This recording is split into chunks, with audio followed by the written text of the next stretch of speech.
I'm Melanie Coath and I'm from Birdlife International, and I chair the Cannes LULUCF working group.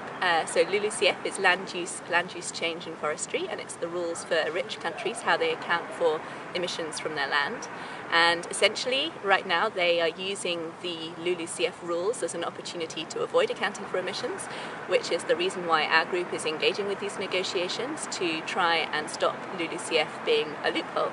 So our expectation coming into the Bonn meeting was that countries would be acting and pushing back on developed countries using this loophole, and indeed that has happened. So we worked hard in Cancun and in Bangkok and indeed the previous years, to raise awareness of this problem, and now I think awareness is quite high, partly due to our campaigning work and due to the reports of scientific organisations and UNEP that the political problems around LULUCF. So here in Bonn this week we've seen workshops on Annex 1 countries' mitigation targets, and indeed LULUCF was highlighted as a loophole and as something that needed to be addressed. So that's on the political level. On the technical level, however, very little has been happening on LULUCF because the whole of the KP negotiations have stalled. That's pretty problematic because we have all of the LULUCF experts stalking the corridors without any negotiations to attend. Nevertheless, we hope that next week some of those issues around the broader Kyoto Protocol discussions will be resolved and we can start with the LULUCF negotiations. And in particular on the technical side, we think that they will be addressing this issue of force majeure.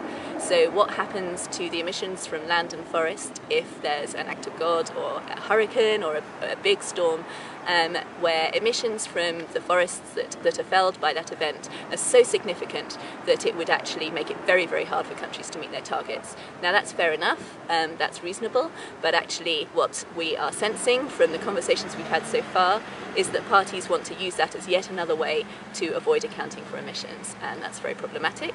So we will be talking to parties about how those force majeure rules can be reasonable and how appropriate safeguards can be put in place, but we'll be continuing with the messaging that you need to actually make LULUCF, stop LULUCF being a loophole. I guess the other thing to mention is that Cannes has been really highlighting the connection between LULUCF and bioenergy. So because accounting for emissions in LULUCF is so inaccurate and incomplete, it means that emissions from bioenergy, which should be accounted for in LULUCF, are actually being ignored. And if you consider how many countries are using bioenergy to help them meet their mitigation targets, that's actually very problematic. So this is a new dimension to LULUCF that we're really pursuing here in Cancun, and we've had quite a lot of positive feedback on that. So I think we will look at other ways of addressing that next week. We will look at the connections between LULUCF and RED. We don't want the bad accounting to spill into RED, and we'll be continuing to follow up on those technical negotiations. So I think that's it for our LULUCF plans.